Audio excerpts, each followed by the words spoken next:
ம். சரி, வாட்ஸ்அப்ல எடுத்துடலாமா? பரவாயில்ல. முத்துக்குமாரா? ஆமாங்க. ஆ வலி 1% குறைஞ்சிருக்கணுமே. கொஞ்சம் வலி 1% குறைஞ்சிருக்கணும். கொஞ்சம் குறைஞ்சிருக்குங்க. வெயிட் 1 கிலோ குறைஞ்சிருக்கணுமே. வெயிட் போட்டு பார்க்கலைங்க. ஏன் பார்க்கல? வெயிட் மிஷின் இல்லைங்க. இதெல்லாம் பேசிக்கா இருக்கணும். சரிங்க. ஒழுங்கா செஞ்சீங்கன்னா ஒழுங்கா செஞ்சீங்கன்னா 1 மாசத்துல வெளியே எடுத்துடலாம். 1 மாசத்துல வெளியிடலாம். 100 வருஷத்துக்கு வரக்கூடாது. எத்தனை வருஷத்துக்கு? 100 வருஷத்துக்கு. அதுதான் புரிஞ்சுக்கணும். அதை புரிஞ்சுட்டு வந்தீங்கன்னா ஒழுங்கா செஞ்சு முன்னேறிக்கலாம். விளையாட்டு கிடையாது. உங்களுக்கு உள்ள இருக்கிற நாளமில்லா சிறப்பே அவுட் ஆயிடுச்சு. என்னது? நாளமில்லா சிறப்பி. சரி. என்டோகிரான் சரிங்க. Gland out. என்டோகிரான் தூக்கம் 1% வந்திருக்கணுமே. தூக்கம் வருதுங்க. 1% வந்திருக்குதா? வந்திருக்குங்க. மாத்திரை போடாம வரணும். என்னது? மாத்திரை போடாம. மாத்திரை போடாம 1% தூக்கம் வரணும். மாத்திரை போடாம 1% வலி நல்லாகணும். சரிங்க. ஒரு 48 மணி நேரம் என்னோட வந்து இருங்க. சரிங்க. பண்ணீங்கன்னா இந்த வலி வெளியே எடுத்து விட்டுறலாம். வலி ஒன்றும் கிடையாது. விளையாட்டு கிடையாது. ஏன்னா இது மரணத்துக்கே சவால் விட்டுருக்கானுங்க. வெள்ளைக்காரன் சொல்றது கரெக்டு தான். வெள்ளைக்காரன் அப்படி சொன்னா தான் அதுக்கு எதிராக நம்ம செய்யணும். சரிங்க. ஆமா, அவன் வந்து ஃபாஸ்டிங் பத்தி அவனுக்கு தெரியாது. ஃபாஸ்டிங்கே கிடையாது. உலகத்துல ஃபாஸ்டிங் கிடையாது, கிளீனிங் தான். சரிங்க. நோன்பு என்பது வேற, தூய்மை என்பது வேற. நோன்பு என்பது வேற, தூய்மை என்பது. உங்களுக்கு யாரும் நோன்பு இருக்க சொல்லல. உங்களை முழுப்பட்டி போடச்சு.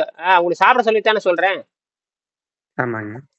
என்ன சாப்பிடறதுன்னு சொல்லும் பொழுது ஏன் வலி குறையுது? 1% ஏன் வலி குறையுது? ஒரு நாளைக்கு குறைஞ்ச வச்சு 20 தடையாவது ஒண்ணுக்கு போகணும். எத்தனை? 20. அரை மணி நேரத்துக்கு ஒருக்கா 30 ml, அரை மணி நேரத்துக்கு ஒருக்கா 50 ml போயிட்டே இருக்கணும். பசி இல்ல அந்த அந்த குறைச்சு அப்படி தண்ணி குடிச்சிட்டே இருக்கும் பொழுது அந்த ஜீரநீர் சுரக்கிறது நின்று போயிடும்.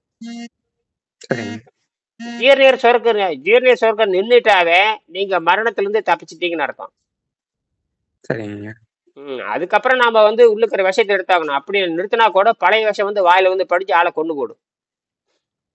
ஆளை சாவடிக்கிறதுக்குனே வாயில வரும். இதெல்லாம் வந்து உடலை பற்றி ஆராய்ச்சி பண்ற சித்தர்கள் மட்டும்தான் செய்வதை தவிர எந்த MBBS டாக்டரோ MS டாக்டரோ ஆயுர்வேதம் அங்கு பஞ்சர் எவனும் கிட்ட வர முடியாது. MS டாக்டர் மூட்டு வழியில் எனக்கு தெரிஞ்சு நிறைய MS டாக்டர் வந்து மூட்டு வழியில் இருக்காங்க. எனக்கு தெரிஞ்சு MS டாக்டர் என்னது நான் வந்து விளையாடுவேன் அவர் கூட. நான் வந்து இங்க பக்கத்தால வந்து MCH ஒருத்தர் இருக்காரு, டாக்டர் ராமச்சந்திரன், மிகப்பெரிய பிரில்லியன்ட். கோபிச்செட்டிப்பாளையத்திலே அந்த காலத்திலே சைல்டு ஹெல்த்ல கோல்டு மெடல் வாங்கினவர். எத்தனை? குழந்தை நல மருத்துவத்துல கோல்டு மெடல் வாங்கினவர். விளையாட்டு கிடையாது. குழந்தை MCHனா மாஸ்டர் ஆஃப் சைல்டு ஹெல்த், BCHனா பேச்சுலர் ஆஃப் சைல்டு ஹெல்த். அவர் என்னோட விளையாடுவாரு. நான் என்னுடைய டயட்டை பத்தி சொல்லுவேன். அவர் ஒரு ஆச்சரியப்படுவார். இதெல்லாம் இம்பாசிபிள் அப்படிம்பாரு. இல்ல இது பாசிபிள் அப்படின்னு அவர் சொல்லுவார். ஏன்னா நான் கீதையை படிச்சிருக்கேன். அவர் வந்து கீதையத்தை வச்சிருப்பாரு முன்னாடி. கீதையை படம் போட்டு வச்சிருப்பாரு. கீதையில அந்த கண்ணன் வந்து உபதேசிக்கிற மாதிரி, அர்ஜுனன் தேர் ஓட்டுற மாதிரி பெரிய பணக்காரர். பையன் கூட MBBS டாக்டர் தான். ஒரு அமெரிக்கா இருக்கா, பையன் கூட MBBS டாக்டர், புள்ளை MBBS டாக்டர்னு நினைக்கிறேன். இவர் இந்திரா தேட்டர், கோபியில ஃபேமஸ் இந்திரா தேட்டருக்கு பின்னாடி பெரிய பெரிய பெரிய பில்டிங். அந்த காலத்திலே பணக்காரர் தான். ஆனா சாதாரண வறுமையிலிருந்து வந்தவர். அவருக்கு வந்து ருமேட்டிக். சரி, உங்களுக்கு ருமேட்டிக் வந்துடுச்சு, கீழே விழுந்தீங்க, மேல விழுந்தீங்க, குழந்தைய காப்பாற்றப்படுறாயிட்டு. அவருக்கு எது ருமேட்டிக் வந்துச்சு? எப்படி ருமேட்டிக் வந்துச்சு? திங்கிறது ஒரு இட்லி. என்னது? இட்லியுமே மெதுவடையும். என்னது? மெதுவடையுமே தேங்காய் சட்னியும் நல்ல நொறுங்க திம்பார். நான் அவருமே போட்டி வைப்பேன். வட மேட்ச். அன்பு பவன் இருந்து 2 பேரும் விளையாடுவோம். அன்பு பவன் இருந்து வட மேட்ச். அப்ப நான் விளையாடுறப்ப அவர் கூட விளையாடுறப்ப ஒரு அன்பு பவன் வடை வந்து 5 ரூபா. 5 ரூபாயை பெரிய பணக்காரன் வாங்கி சாப்பிடுவாங்க. 1 ரூபாய்க்கு வடை வைக்கிறப்ப அன்பு பவன் 5 ரூபாய்க்கு வடை வைக்க. அந்த வடை மேட்ச் அவரை நான் ஜெயிக்கவே முடியாது. இந்த ஷட்டில் கார்க்ல. என்னது? ஷட்டில் கார்க்ல அவரை ஜெயிக்க முடியாது. ஷட்டில் கார்க்கில் விளையாடுவேன். நான் இந்த வாட்டர் டயட்டில் தான் இருப்பேன், லிக்விட் டயட்டில் இருப்பேன், திரவ டயட்டில் தான் இருப்பேன். ஆனால் இருந்தாலும் அவர் போடுற டெக்னிக்கல் ஷாட் என்னால் எடுக்கவே முடியாது. பயங்கரமான ஆட்டம். அவரை வச்சு தான் கோபியில் பல டாக்டருக்கு ஷட்டில் கார்க் கற்றுக்கிட்டாங்க. டாக்டர் ராமச்சந்திரன் ரொம்ப பிரில்லியன்ட்டு, ரொம்ப ரொம்ப நேசிக்கிற, அன்புல நேசிக்கிற, ரொம்ப மன்னாது. அவர்கிட்ட பேசினாவே கூட வழி நல்லா போயிடும். அந்த மாதிரி ஆளுகளோட விளையாண்டுருக்கேன். அவர் என்னை பற்றி பேசியிருக்காரு. அவர்கிட்ட இந்த புத்தகம் இருக்கு. அதனால அதனாலதான் வந்து இது வந்து மிராக்கிள் மெடிசன். ஏன்னா வந்து இது வள்ளலார் செய்த டெக்னிக்கு. இது வள்ளலார் இல்லைங்க, வள்ளலாருக்கு முன்னாண்ட திருவள்ளுவர் பரிந்துரை டெக்னிக்கு. இந்தியாவில் இருக்கிற தமிழ்நாட்டுக்கு 60,000 சித்தர்கள் நம்ம பூமியில இருந்திருக்காங்க. அத்தனை பேரும் செய்த டெக்னிக். அவங்களுக்கு மட்டும்தான் இது தெரியும். ஏன்னா மரணம் என்பது முடிவு. அந்த முடிவு என்பது அது இயற்கையாக நிகழ வேண்டுமே தவிர நோயில் வரக்கூடாது. அதுக்கு அப்ப நோய் வந்துட்டாவே பாருங்க, இப்ப நோய் இருக்கணும், அறிவு இருக்கணும், நோய் வரக்கூடாது. ஒரு எம்எஸ் டாக்டருக்கு, சைல்டு ஹெல்த் டாக்டருக்கு மூட்டு வலி இருக்குதுன்னா அப்புறம் முட்டாளா அறிவாளியா? இப்ப புரியுதா? அதே போல எங்க டாக்டர் பெருந்துறை மெடிக்கல் காலேஜ் உங்களுக்கு தெரியும், டாக்டர் யோகநாதன், ஆர்த்தோ ஸ்பெஷலிஸ்ட். இந்த வாட்டர் டயட்டை வந்து 15 வருஷத்துக்கு முன்னே ஆராய்ச்சி பண்ணாரு. இது எப்படி இது சாத்தியம்னு கேட்டாரு. இது எவல்யூஷன் சயின்ஸ். அப்ப இது கரெக்டுன்ட்டாரு. எவல்யூஷன் பேஸ்ல நான் பேசினேன். Doctor Yoganathan MS ortho specialist, Perundurai medical காலேஜில் இருந்தார். அவர் அப்போ வந்து நான் மாசம் கிளாஸ் எடுப்பேன், ஃப்ரீ கிளாஸ். நான் சொல்ல ஒரு 15 வருஷத்துக்கு முன்னாடி, 2008 2009. அதுக்கப்புறம் வந்து டிஆர்டிஓ, டிஃபென்ஸ் ரிசர்ச். இது என்ன படிச்சிருக்கீங்க நீங்க? நீங்க முத்துக்குமார், நீங்க தான் 12வது படிச்சிருக்கீங்க. DRDO, defence research development organisation சொல்லுவாங்க. இந்த ராணுவத்துறைக்கு சிபாரிசு பண்ணார். இந்த மாதிரி ஒரு டயட் சிஸ்டம் இருக்குது அப்படின்னு. உடனே ராணுவத்துல என்ன பார்க்க வந்தாங்க. எங்கிருந்து? ராணுவத்துறை ராணுவத்துறை வெறும் சோல்ஜரோ கேப்டன் கிடையாது. ராணுவத்துறை ஆராய்ச்சி மையத்திலிருந்து பார்க்க வந்தாங்க. இதெல்லாம் விளையாட்டு கிடையாது. ராணுவத்துறை சேர்ந்த ஆராய்ச்சி மையத்திலிருந்து டாக்டர் இளவழகன், அவர் தான் டைரக்டர் ஆஃப் லைஃப் சயின்ஸ் டிஆர்டிஓல. எப்போ 2011, 2010 அல்லது 2011 வந்து பார்த்துட்டு வந்து கேட்டாரு. அப்ப இந்த புத்தகத்தை நான் கொடுத்தேன், உணவில்லாமல் வாழும் கலை புத்தகத்தை அவருக்கு நான் கொடுத்தேன். உணவில்லாமல் வாழும் கலை புத்தகத்தை நான் அவருக்கு கொடுத்தேன். நான் இந்த புத்தகத்தை கொடுத்தேன். இந்த புத்தகம் வந்து இப்ப புது புத்தகம், பழைய புத்தகம் 2 காப்பி கொடுத்தேன். அவர் தான் டாக்டர் மகாலிங்கம் வச்சு கொடுத்தேன். ஏபிடி மகாலிங்கம் அச்செடுத்து கொடுத்தது, சக்தி சுகர் மகாலிங்கம் அச்செடுத்து கொடுத்தது. அந்த புத்தகத்தை கையில் கொடுத்தேன். அந்த புத்தகத்தை கையில் கொடுத்து நான் சொன்னேன், எப்படி சார்? அவர் கேட்டாரு, எப்படி ஜாண்டிஸ் வருதே? ஏன்னா நான் ராணுவத்தில் இருந்தேன், புரியுதுங்களா? அவர் கேட்டாரு. நான் அப்ப சிரிச்சுட்டே சொன்னேன், sir I am one of the ex மிலிட்ரின்னு. வெறும் சந்தோஷம். எங்க இருந்தீனாரு? பெங்களூர் இருந்தேன் அப்படின்னாரு. அது வேற கதை. அவர் கேட்டாரு, எனக்கு தெரியும், நான் ராணுவத்தில் இருக்கிறப்ப எல்லாத்துக்கும் காமால வரும். ராணுவத்தில் இருக்கிறப்ப எல்லாத்துக்கும் காமால வந்துட்டா அந்த ட்ரைனிங் பட்டாலியே அதிரும். அவனை செத்தாண்டா அப்படின்றான். ஏன்னா அவன் திங்கிறது அரிசி சோறும் மாட்டு இறைச்சியும். என்னது? இந்த ஆட்டு இறைச்சி. அரிசி சோறு ஆட்டு இறைச்சி தின போட்டு எக்ஸசைஸ் பண்ண என்ன தெரியுமா வரும்? காமாலதான் வரும். நான் சொன்னேன், என் கண் முன்னாட பல பேர் காமாலையில ஆள் போய் சேர்ந்துருக்கிறானுங்க எங்க ராணுவத்துல. அல்லது தப்பிக்கிறது மிக மாதிரி உடம்பே மஞ்சளா மாறிடு. என்னது? பெட்டே மஞ்சளா மாறிடுற, படுக்கையே மஞ்சளா மாறிடும். படுக்கையே liver out, fatty liver out. அப்படி வேர்வே மஞ்சளா வரும், மஞ்சள் தண்ணி மாதிரி. வேர்வே மஞ்சளாவதா தானே துணி மஞ்சளாகும். அது ராணுவ ஹாஸ்பிட்டல். நீங்க சாதாரண ஹைலி கிளாசிக்கல் என்னென்ன உயர்தர அறிவியல் இருக்குமோ அத்தனையும் அங்க வச்சிருப்பாங்க. யாருக்கு? ஒரு சோல்ஜரை காப்பாத்துறதுக்கு. யாரை காப்பாத்துறதுக்கு? சும்மா விளையாட்டு கிடையாதுங்க. ராணுவ வீரரை மெடிக்கல் வந்து மிலிட்ரி ஹாஸ்பிட்டலுங்கிற சாதாரணம் இல்லை. எல்லா நீங்க டெல்லி எய்ம்ஸ்ல என்னென்ன இருக்கோ அத்தனை இருக்கும். டெல்லி எய்ம்ஸ்ல என்ன இருக்கோ அத்தனை இருக்கும். அவருக்கு நான் பேசும் பொழுது இதுக்கு என்னதான் வழின்னு கேட்டாரு. அரிசி சோறும் இறைச்சியும் திங்கிறத நிறுத்தினா தான் காலம் நல்லாகும். ரொம்ப நன்றிங்கன்னு போயிட்டாரு. ஏன்னா அது நிறுத்த முடியாது அவனால. என்னது? புரியுதா? நான் பேசுனதே வந்து சயின்டிபிக்கலா தாங்க பேசுவேன். எனக்கு எனக்கு வந்து வாத்தியார் எனக்கு உத்தரவு கொடுத்துட்டு போயிட்டாரு. எந்த வாத்தியார்? வெங்கடேசங்கர் வாத்தியார் எனக்கு உத்தரவு அதனால எல்லாத்தையும் போட்டு கலக்கிறேன். என்னது சும்மா ஐஐடிக்கு ஐஐடியில் போய் நான் வந்து 360 லோன் இருக்குன்னு சொல்லி நான் வந்து ரெஜிஸ்டர் தபால் அனுப்புவேனான்னு கேட்குறேன். முதல்ல அந்த தைரியம் வருமா முதல்ல? முடியாதுங்க எல்லாத்துக்கும். சும்மா எழுது, சும்மா தான் எழுதுங்களேன் நீங்க. சும்மா ஒரு ஒரு போஸ்ட் கார்டு எடுத்து ஒரு 10-50 விஷயம் போஸ்ட் கார்டு எடுத்து நான் 365 நாள் உணவு இல்லாம இருக்கிறேன், அல்லது 365 நாள் டீ காப்பி குடிக்காம இருக்கிறேன், நான் 365 நாள் திடப்பொருள் சாப்பிடாம இருக்கேன்னு சும்மா ஒரு போஸ்ட் கார்டு போடுங்களா பாக்கலாம். எழுதி இப்போ ஒரு முதலமைச்சருக்கு போடுங்களா பாக்கலாம்.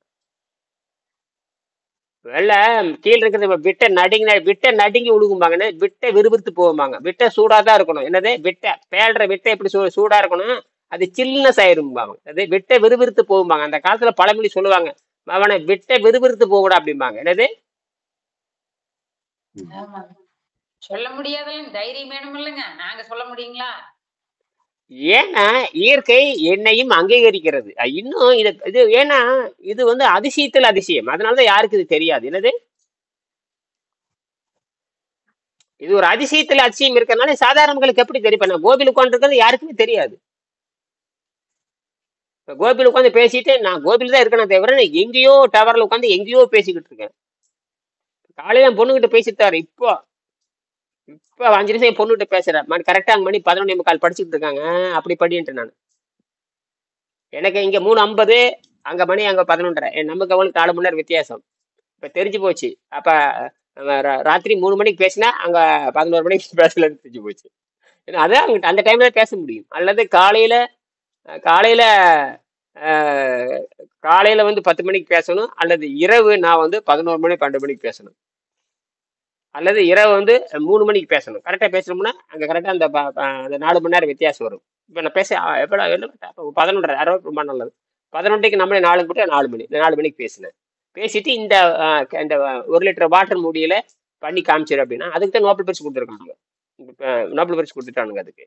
நான் வந்து சின்ன அளவு ஒரு ml வாட்டர்ல வந்து எப்படி வந்து 2 கம்பிக்கு நடுவில் மின்சாரம் பாயுது போட்டு இப்பவே பேப்பர் கொடுத்துருங்க. கடையில போய் ஒரு செம்பு கம்பி ஒரு மூடி வாங்கி, ஒரு செம்பு கம்பியும் ஒரு சாதாரண கட்டு கம்பி இருந்தா நோபல் பிரைஸ். ஒரு செம்பு கம்பியும் சாதாரண கட்டு கம்பி கூட தேவையில்லை, சாதாரண இரும்பு கம்பி ஸ்டீல் ஒயர், அதே வந்து கட்டுக்கு ஜிங்க் ஒயர் கூட தேவையில்லை. சும்மா சிம்பிள் ஒரு காப்பர் ஒயரும் ஒரு சாதாரண ஸ்டீல் ஒயரும் இருந்து 1 கிராம் தண்ணியில் வச்சுமே உங்களுக்கு என்ன கிடைக்கும்? மின்சாரம் கிடைக்கும். மின்சாரம் கிடைக்கும், நோபல் பிரைஸ் கிடைக்கும். விளையாட்டுல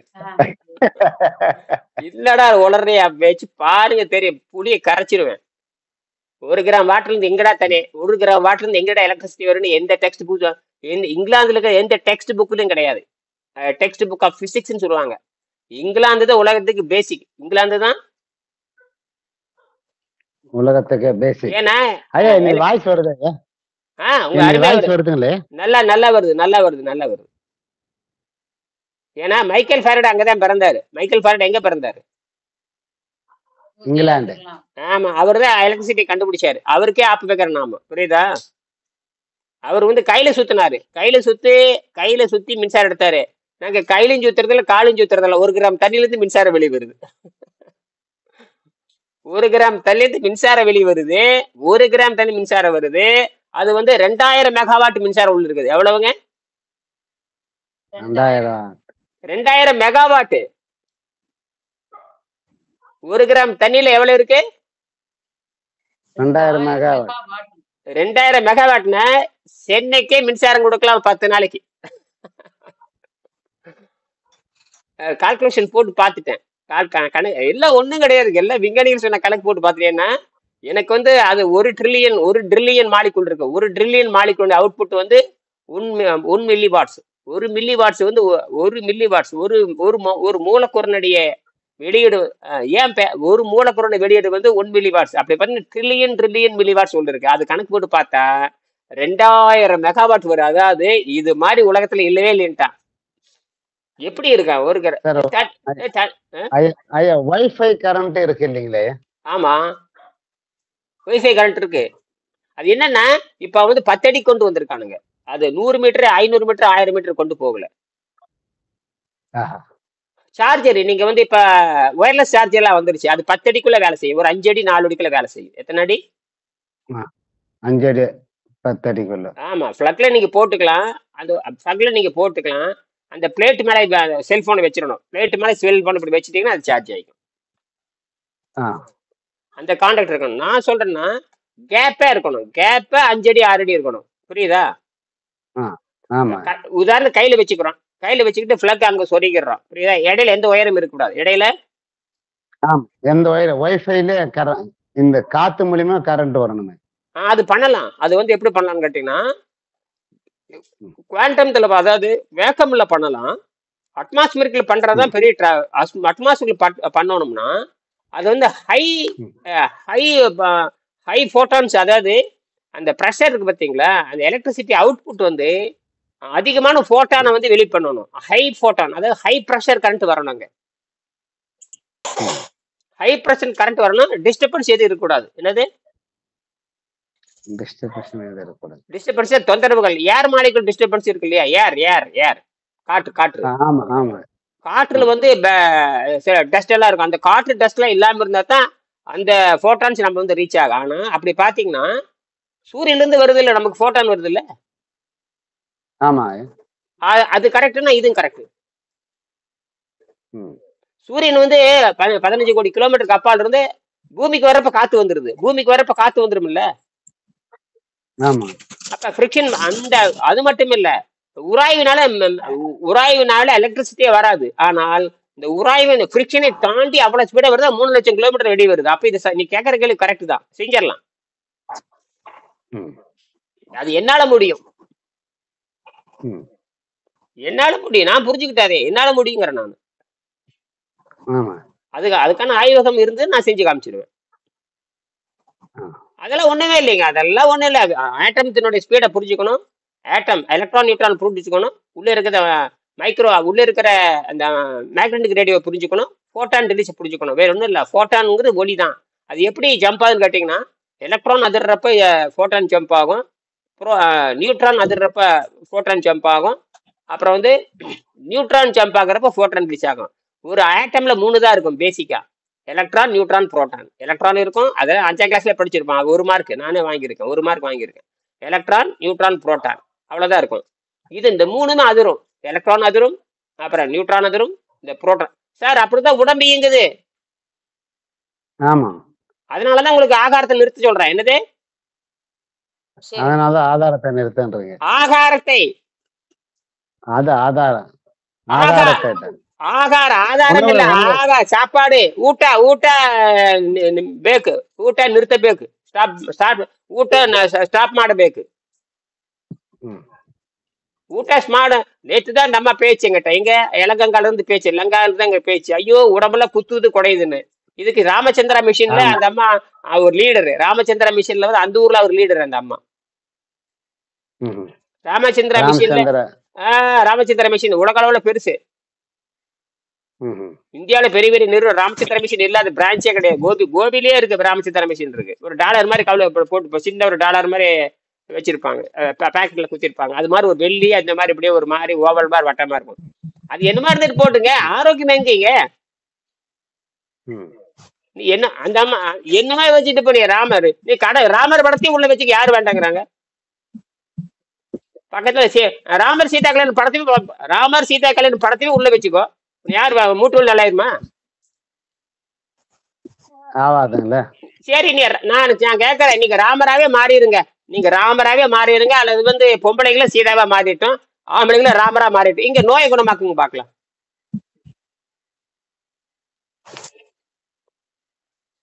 இது எப்படின்னா தேகத்துக்கு எப்போ ரத்தம் ஓட்டம் இருக்குது, அதனால நோயை வந்து வேற ஒரு விதமா தான் ஆக முடியும். ஆண்டவனாவே அவதரித்தாலும் கூட. கரெக்ட், சொல்லுங்க. ஆண்டவனாக அது அவதரித்தாலும் அவதரித்து இந்த பூமிக்குள்ள நடந்தால இந்த ரத்தம் மாமிச பிண்டன்னு வரும்போது வியாதி வந்துதான் வரும். புரியுது. கரெக்ட், வியாதி வந்துதான் வரும். அந்த வியாதியை அததான் அந்த வியாதியை குணப்படுத்துறது தான் இந்த நீர் மருத்துவமோ உபவாசம் இருக்கிறது தான். அப்போ அதான் இது. ஏன்னா இதுதான் அறிவில் மூத்த சமூகம் சொல்றது. இந்த மாதிரி அப்படின்னா அறிவாளிகளுக்கு நோய் வரக்கூடாதுங்கிறத விதி. அறிவாளிகளுக்கு நோய் வரக்கூடாதுங்கிறத விதி. அதுக்குதான் நமக்கு 6ஆம் அறிவை கொடுத்திருக்கிறது. என்னது 6ஆம் அறிவு. அப்ப தப்பு அது இயற்கை என்ன பண்ணுதுன்னா தப்பும் செய்ய சொல்லிட்டு தப்பு சரி செய்வதற்கான அறிவையும் கொடுத்துருக்குது. தப்பை செய்ய சொல்லிடும். என்னது தப்பு செய்யலாம், அது சரி செய்யறதுக்கான மூளையும் கொடுத்துருக்குது. அப்ப இயற்கை என்ன பண்ணுதுன்னா சரியா தப்பா பண்ணிட்டா திருத்திக்கலாம்னு சொல்லுது. தப்பா பண்ணிட்டா திருத்திக்கலாம்னு சொல்றதுனால அறிவை கொடுத்துருக்குது. அறிவெல்லாம் படைச்சிருக்க வேண்டியதானே. ஆனா விலங்குகளுக்கு பாருங்க, அது தப்பே பண்ணாது. விலங்குகள் தப்பு பண்ண அது உடம்பு சரியில்லை 3 நாள் கூட சாப்பிடுறது இல்லை. அதுதான் அதுக்கு தப்பே பண்ணாத. யாருடைய கைடு அதுக்கு தேவையில்லை. 3 நாளைக்கு எதுவுமே சாப்பாடு எது கொடுத்தாலும் அதை டெஸ்ட் பண்ணி பிரியாணியே கொடுத்தா கூட சாப்பிடறது இல்லை, கறி கொடுத்தாலும் சாப்பிடறது இல்லை. ஏன்னா அது பசின்னு ஒண்ணு வந்தாதான் வேட்டைக்கே போகும், இல்லைன்னா வேட்டைக்கு போகாது. ஒரு விலங்கு சிங்கமோ புலியோ வேட்டை ஆடிச்சுன்னா 10 நாளைக்கு வேட்டைக்கு போகாது. அந்த ஜீரணமாகி உடம்புட்டு வெளியே போறதுக்கு 10 நாள் ஆயிரும். என்னது ஏன்னா கிட்டத்தட்ட பாத்தீங்கன்னா 22 கிலோ பச்சை மாமிசத்தை சாப்பிடு. 22 கிலோல இருந்து 30 கிலோ பச்சை மாமிசம். 30 கிலோ கறி தின்ன எப்படி இருக்கும்? பச்சையா தின்ன எப்படி இருக்கும்? அது அப்படியே உள்ள முழுங்கிரும். முழுங்கிட்டு ரத்தத்தோட குடலோட எலும்போட அப்படியே உள்ள முழுகிட்டு அப்படியே மரத்துக்குள்ள படுத்ததுல 10 நாள் அப்படியே கிடக்கு. எந்திரிக்காது. அப்படியே விஷமா மாறிடும். என்னவா மாறிடும்? விஷமா மாதிரி இந்த சிங்கத்தை தூங்க வச்சிரும்.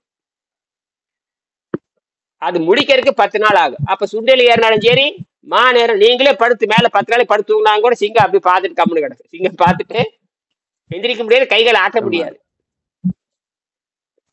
எந்திரிக்க முடியாது, கைகளை ஆட்ட முடியாது. அதோட கிடக்கு. எந்திரிக்க முடியுங்க. போதை ஏறியது. என்னது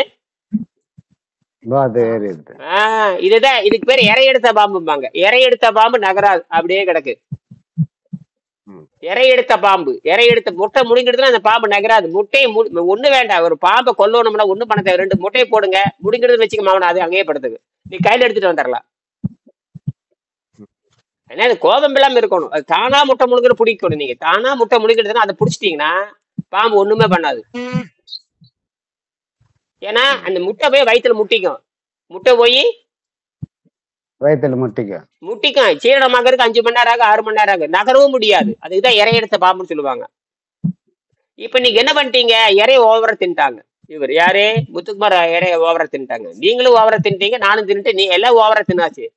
ஓவரா தின்னோடனே எல்லா வெவ்வேறு நோய் வந்துருச்சு. என்னது வேற நோய்கள் வந்து மனிதன் வந்து கடவுள் அவதாரம்ங்கிறான். ஆமா, அதுல எந்த சந்தேகம் கிடையாது. கடவுள் மாதிரி தான்ங்கிறான். நமக்கு பேரே பைபிள்ல ஒரு பழமொழி சொன்ன அளவுக்கு மீறின அமிர்தம் கூட விஷமா தான் மாறணும் தான் அன்னைக்கே பழமொழி சொல்லிக்கிறாங்க. அதை நம்ம சரியா புரிஞ்சுக்கு. தேவகுமாரன் பைபிள்ல கூட மனிதன் தேவகுமாரன்ங்கிறான். தேவகுமாரன்னா தேவனுடைய பிள்ளைன்னு அர்த்தம். அந்த மாதிரி நாம இதை மட்டும் பேசி நிறைவு செய்யலாம். மணி பாருங்க, பரவாயில்ல. இப்ப எத்தனாம் பாடமா படிச்சுமா சொல்ல? 24 பிடிச்சிக்கலாம். ஆமாங்க ஐயா, 25க்கு போயிடலாம். ஏதோ முத்துக்குமாருக்கு 1% வலி குறைஞ்ச மாதிரி சொல்றாரு. உண்மையா?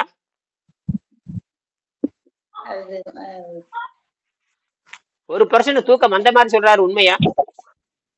அதாங்க வந்திருக்கலாம் 2 நாளா பண்ணது.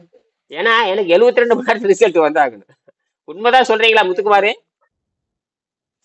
ஆமாங்க, நைட்டு 10 மணில இருந்து இப்ப 4 மணி வரைக்கும் தூங்குனீங்க. 10 மணில இருந்து 4 மணி 6 மணி நேரம் ஆச்சே. 6 மணி நேரம் தூங்கி இருக்கீங்களா? ஆமாங்க. அப்படின்னா வலி மறக்கிற அளவுக்கு தூங்கணும்னா உங்களுக்கு ஏதோ ஒண்ணு உள்ள போய் வேலை செய்யுது. வலி மறந்தா தாங்க தூக்கம் வரும். அப்போ ஏதோ உள்ள வேலை செய்யுது. ஒண்ணு இல்ல, அந்த நாளும் அந்த பீனியல் சுரக்க ஆரம்பிக்குது. அந்த பீனியல் அது உள்ள இருக்கிற மனோன்மணி, அது மெலோட்டின், அது பேரு மெலோட்டின் சொல்லுவாங்க. மெலோட்டின் அல்ல மெலனோசைட் மெலோனின். அது சுரந்தாத்தான் தூக்கமே வரும். எந்த மாத்திரை போட்டாலும் தூக்கம் வராது. செயற்கையா போட்டா தூக்கம் வரும். அந்த உள்ள இருக்க நாளமர செருப்பி அதுக்குள்ள மெலோனின் பாங்க, மெலனோசைட் மெலோனின், அதுதான் தூக்கத்தை கொடுக்கும். அது கெட்டு போச்சுன்னா அவ்வளவுதான் முடிஞ்சது. அது ரொம்ப கடிச்சுன்னா ஆளே மரணம். சாக போறவனுக்கு இந்த மனோன்மணி சுருங்கிடும். சாக போறவனு சாகிற வரைக்கும் அது துடிச்சிட்டே இருக்கு. சாவு வந்துருச்சுன்னா டக்குன்னு அது சுருங்கிடும். என்னது அது சுருங்கிடும். சுருங்கிடுச்சுன்னா முடிஞ்சது கதை. அது யாரு தலைவரே போயிட்டாரு. இந்த மூளைக்கெல்லாம் வேலை இல்லை. இவரு போயிடுவாரு. அதான் நெற்றிக்கண்ணு சொல்ற மாதிரி. அதுதான் அது 3ஆம் கண்ணு 7ஆம் கண்ணு 3ஆம் கண்ணு 3ஆம் கண்ணு சொல்றதுல இந்த இளவத்தான் சொல்றானுங்க. அது உச்சிக்கு சொல்லுவானுங்க. மனோர்மணி சுருங்கின பிறகு மூஞ்சி சுருங்கிடும் ஐயா மனிதனுக்கு. மூஞ்சி அதுவும் அந்த பெணம் வந்துட்டா இப்போ நம்ம சுத்தப்படுத்துறது என்பது, சுத்தப்படுத்தி சுருங்குதல் என்பது வேறு, செத்து போய் சுருங்குறது என்பது வேறு. செத்து போய் சுருங்கி அப்புறம் கெட்டு போய் விரியும். செத்து போனதுக்கு அப்புறம் கொஞ்சம் சுருங்கும், அதுக்கப்புறம் கெட்டு கொஞ்சம் சுருங்கினதுக்கு அப்புறம் கிருமிகள் ஆதிக்கம் அதிகமாயிரும். என்னது கிருமிகள் ஆதிக்கம் அதிகமாயிரப்ப உடம்பு உப்பி வெடிச்சு சாவான். செத்து போயிடுவான். செத்து போயாச்சு. இந்த சூடு குறைஞ்சிருது இல்லையா, சூடு குறையிற வரைக்கும் கிளாஸா சுருங்கும். அதுக்கப்புறம் என்ன ஆகுனா உள்ள இருக்கிற கேஸ் ஃபார்ம் ஆயிரும். என்னது கேஸ் ஃபார்ம் ஆகி உடம்பு உப்பி உடம்ப பொத்துக்கிட்டு புழு வந்து வேட்டையாடும். உடம்ப புழு சாப்பிட்டுரும். நம்ம புழுல இருந்து வந்தோம் இல்லையா, அந்த புழுவே நம்மளை சாப்பிட்டுரும். அது ஆல்ரெடி டிஎன்ல இருக்கு. ஆமா, உள்ள மறைஞ்சிருக்குது. ரத்தத்துக்குள்ள மறைஞ்சுக்கிட்டே இருக்கு. எவனா நீங்க எந்த மைக்ரோஸ்கோபி எந்த எம்ஆர்ஐ ஸ்கேன்ல எவனும் கண்டுபிடிக்க முடியும். அதனாலதான் சொல்றேன். அவனை ஏற்கனவே சொல்லியிருக்கான், வெங்கடேசன் சொல்லியிருக்காரு, ரத்தம் ஏதோ ஒரு வகையில் எதிர்பார்த்த இலக்குன்ற பொழுது, மனித குலம் தோன்றுவதற்கு முன்பு, இதோட சொல்லி நான் முடிச்சுக்கிறேன். மனித குலம் தோன்றுவதற்கு முன்பாகவே பாக்டீரியாக்கள் தோன்றிவிட்டன. அது வாழையாக மனித உடலில் பூந்து விட்டது. வாழையாக மனித உடல்ல பூந்துருச்சு. சரி, எப்பொழுது அது எந்திரிச்சு வேலை செய்யும் என்றால், ஏதோ ஒரு வகையில் ரத்தம் கெட்டு போய் அப்பொழுது ரத்தம் கெட்டு போகின்ற பொழுது எதிர்பார்ப்பை இழந்து விடும். எதிர்பார்ப்பை இழந்த உடனேயே அந்த பல கோடி ஆண்டாக உள்ள மறைஞ்சிருக்கிற டிஎன்ஏ இருக்கிற அந்த கிருமி மேல எந்திரிச்சு அந்த மனித குலத்தை கொண்டு போடும். இவ்வளவு ஒரு ப்ராசஸ் நடக்குது. அப்ப நீங்க அப்படி இவ்வளவு தெரிஞ்சுட்டு தான் நான் முத்துக்குமார சொல்றேன். ஒரு டாக்டர் படிச்சுட்டா, ஒரு டாக்டர் எம்பிபிஎஸ் டாக்டருக்கு ஆரோக்கியத்தை, ஒரு எம்பிபிஎஸ் டாக்டர் படிச்சுட்டா ஆரோக்கியம் வந்துருமா? ஆயுர்வேதம் படிச்சா ஆரோக்கியம் வந்துருமா? சித்தா படிச்சா ஆரோக்கியம் வரும்? அந்த கேள்வி கேளுங்களா? சித்தா டாக்டருக்கு படிக்கலாம், காசு வரும். சித்தா டாக்டர் படிச்சு காசு வரும். எம்பிபிஎஸ் டாக்டர் படிச்சுன்னா பணம் வருமே தவிர, எம்பிபிஎஸ் டாக்டர் படிச்சுட்டா எனக்கு ஆரோக்கியம், நான் எம்பிபிஎஸ் படிச்சா எனக்கு ஆரோக்கியம் வந்துருமா? இல்ல என் புள்ள எம்பிபிஎஸ் படிச்சா ஆரோக்கியம் வருமான்னு கேக்குறேன். பொதுவா எம்பிபிஎஸ் படிச்சு டாக்டருக்கே ஹார்ட் அட்டாக் வருது, கேன்சர் வருதுங்க, சுகர் இருக்கு. கரெக்ட். அப்படின்னா சுகர் அவர்கிட்ட போனா எனக்கே சுகர் இருக்கு, நானும் இந்த மாத்திரை தான் எடுத்துக்கிறேங்கிறாரு. அப்படின்னா எதுக்கு நீ படிச்ச? அப்ப பணம் சம்பாதிக்கிறதுக்கு படிச்சிருக்கிற, அப்படித்தானே? அப்போ இதுல நீங்க என்ன பண்றீங்க? பணம் சம்பாதிக்கிட்டு போய் வைத்தியம் பண்றீங்க. பணம் சம்பாதிக்கிட்டு போய் உங்க உடம்பு நோயை குணமாக்க முடியாதுங்கிற. எனக்கும் சர்க்கரை இருக்குது, உனக்கும் சர்க்கரை இருக்குது, 2 பேரும் சேர்ந்து சாப்பிடலாவான்னு. கருமா மானங்கெட்ட பொழப்பு. என்னது? எனக்கும் சர்க்கரை இருக்குது, ஏன் நீயாவது எம்எஸ் படிச்சிருக்கிற, நீ ரைட்டு. நான் படிக்காததுக்கு எப்படி சர்க்கரை வந்தது? நீ என்ன விட படிச்சவங்கிற பேர் புடிங்கின் வேற டாக்டர், டிஆர் வேற பட்டம் வேற போட்டிருக்கிற. என்னது? இது இயற்கை. அது சக்கரை நோய் வரதெல்லாம் இயற்கை மனிதனுக்கு. அப்புறம் என்ன வெங்காயத்துக்கு டிஆர்னு போட்டிருக்க? அதை புடுங்கிட வேண்டியதானே? டிஆர்னு போட்டா புடுங்கின்னு அர்த்தம். கிராமத்துல சொல்றாங்க, நீ என்ன பெரிய புடுங்கியான்னு கேட்பாங்க. என்னது நீ பெரிய புடுங்கினா வேற ஒண்ணும் இல்ல, ஆராய்ச்சி பண்றவன், திறமைய புடுங்கினாவே ஆராய்ச்சியானவன், திறமையானவன், படிப்பாடி, திறமையான இப்படிலாம் அர்த்தம் இருக்கு. அப்ப டிஆர்னு போட்டாவே புடுங்கின்னு தான் அர்த்தம். அப்புறம் ஒன்ற சர்க்கரை புடுங்கிட வேண்டியதானே? நான் ஏன் கேக்குறேன்னா, இந்த மருத்துவம் குணமாக்க முடியாதுன்னு மருத்துவமே சொல்லுகிறது.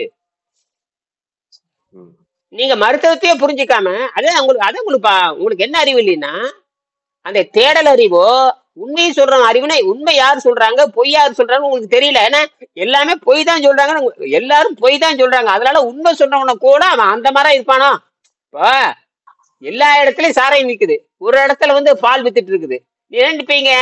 எனக்கே சந்தேகமா இருக்குதுன்ற. எப்ப எல்லாரும் கல்லு குடிச்சிட்டு இருக்கிறாங்க, உலகமே கல்லு குடிச்சிட்டு இருக்குது, ஒருத்த மட்டும் மோர் குடிச்சிட்டு இருக்கிறான். என்னது? மோரு. பால் குடிக்க பாலோ மோர குடிக்கிறான், தூரத்துல இருந்து பாக்குறான். ஏன் இவனும் அதான்டா குடிச்சிட்டு இருக்கிறான். வெளுத்ததுதான் பால் ஆகாதுன்னு. அதேதான் கரெக்டா சொல்லிட்டீங்க. வெளுத்ததெல்லாம் பாழாகாதுங்க பாரு. அந்த மாதிரிதான் இப்ப எல்லாரும் சாப்பிடு சாப்பிடு சாப்பிடுன்னு சொல்றான். நான் என்ன சொல்றேன்னா, சாப்பிடறதெல்லாம் பிரச்சனை இல்லப்பா, அந்த ஜீரண நீருக்கு வர சுரக்கிறது அதை நிறுத்தியா அதுதானே மரணத்தை உண்டாக்குது. அது என்ன சொல்லி முடிச்சுக்கிறேன். அந்த ஜீரண நீர் இப்பதான் நேத்து கூட அந்த அம்மையிட்ட சண்முக தேவிட்ட பேசினேன். சயின்டிபிக்கலா அலோபதி என்ன சொல்றதுன்னு கேட்டீங்கன்னா, சயின்டிபிக்கலா அலோபதி ஏன் நோய் குணமாகாது அப்படிங்கிறதுக்கு சயின்டிபிக்கலா காரணம் சொல்றேன். அதாவது நோய் குணமாகாது 51 நோய்களுக்கு மருந்து மாத்திரையில 1810லயே போட்டது. 1810-15லயே பிரிட்டிஷ் மெடிக்கல் கவுன்சில் ரெக்கார்ட் பண்ணிட்டாங்க. அது ரெக்கார்டு யாவனும் உடைக்க முடியாது.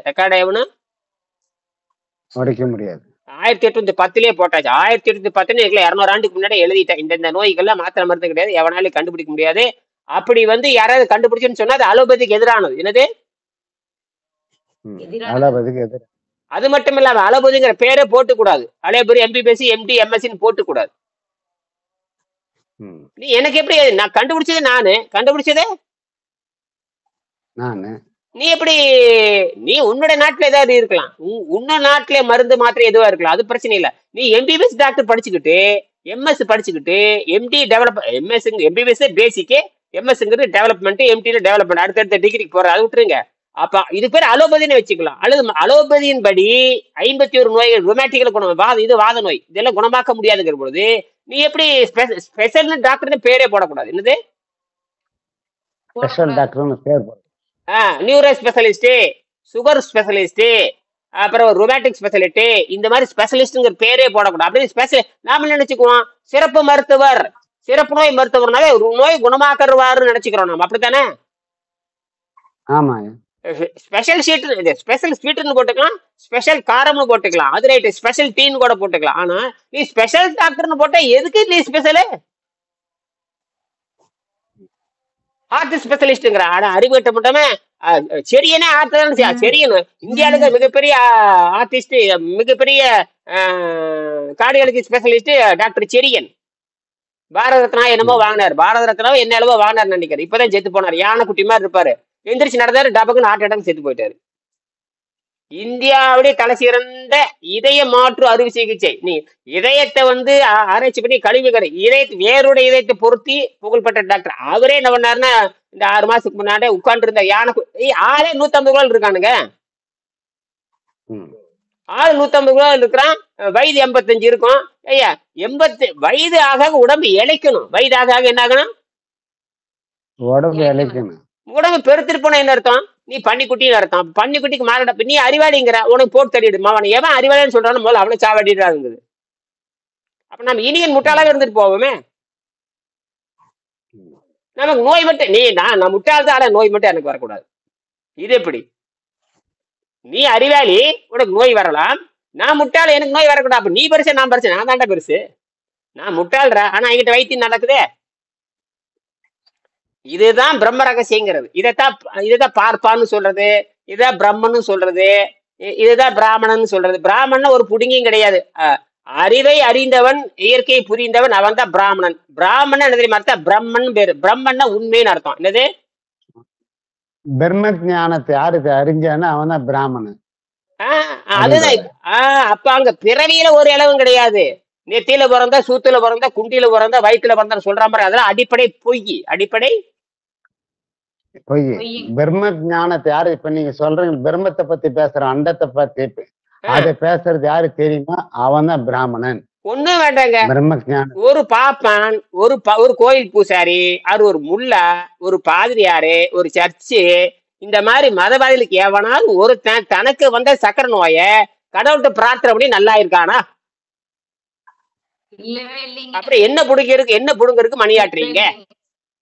அப்ப என்ன வெங்காயத்துக்கு மணி ஆட்டிட்டு இருக்கிறீங்க நான் கேக்குறேன். ஆண்டவன் காலடியில இருக்கிறார், ஆண்டவன் எதிரில இருக்கிறார். முதல் பார்வை அவருக்கு தான் படும். அப்ப ஆண்டவன் எங்களால ஒதுக்கி வச்சுட்டாரா? திருப்பதியில இருக்கிற வெங்கடேஸ்வரன் முதல் பார்வை அவருக்கு தான் கிடைக்குது. சரி. அப்ப எனக்கு நான் என்ன சொல்றேன்னு கேட்டீங்கன்னா, திருப்பதி வெங்கடாஜலத்துக்கு நீயே போற, எங்க வீட்டுக்கு முன்னாடி நானே ஒரு வெங்கடாஜல படம் மாத்திருக்கேன். நானே ஒரு வெங்கடாஜல படம் வீட்டுல வச்சிருக்கேன். அவர் அருள் கொடுக்க மாட்டாரா? இருந்தாலும் அவர் டெய்லி பூஜை பண்றாரு, நீங்க பூஜை பண்ணலாம், அவருக்கு தான் நிறைய கொடுப்பாரு. நான் தினம் திட்டிட்டே இருக்கேனுங்க, அதெல்லாம் விட்டுருங்க.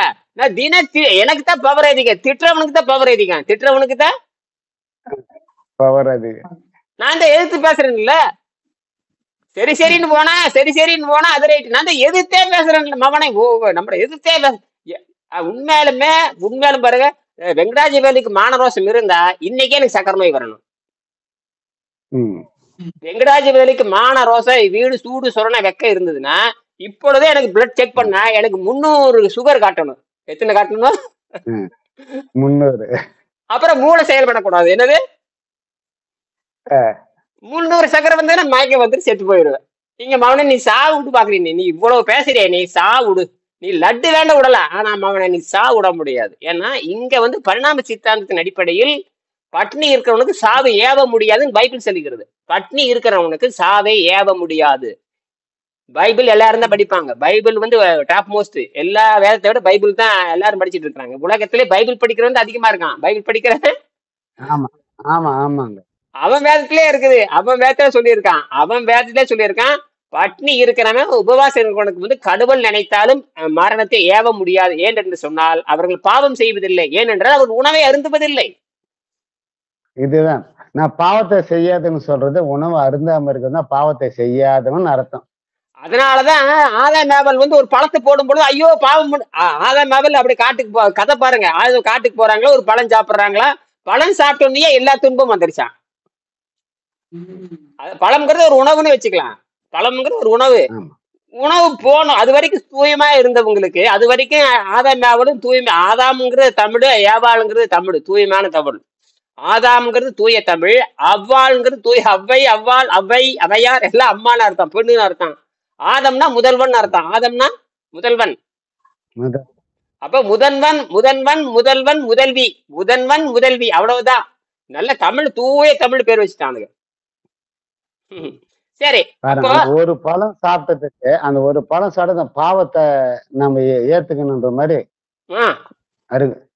ஆமா, அந்த உடனே சைத்தான் உள்ள பூந்துருச்சுட்டான். அவன் பழம் சாப்பிட்டு, அது வரைக்கும் தேவலோக குமாரன் இருந்தவன் அந்த பூமியில இருக்கிற ஒரு பழத்தை சாப்பிட்டே, வானத்துல இருக்கிற பழத்தை சாப்பிட்டு ஒண்ணும் இல்ல, பூமியில இருக்கிற பழத்தை சாப்பிட்டே எல்லா பாவம் உருந்துருச்சு, பாம்பு சுத்திக்கிடுச்சுங்கிறான். உடனே அந்த பாம்பை காமிச்சிட்டான். இன்னைக்கும் பாத்தீங்கன்னா அலோபதியில் பார்த்து இந்த பாம்பு சுத்திட்டு இருக்கு. நீங்க அலோபதியினுடைய அந்த பாம்பு தாண்ட மாவனை போட்டுரு.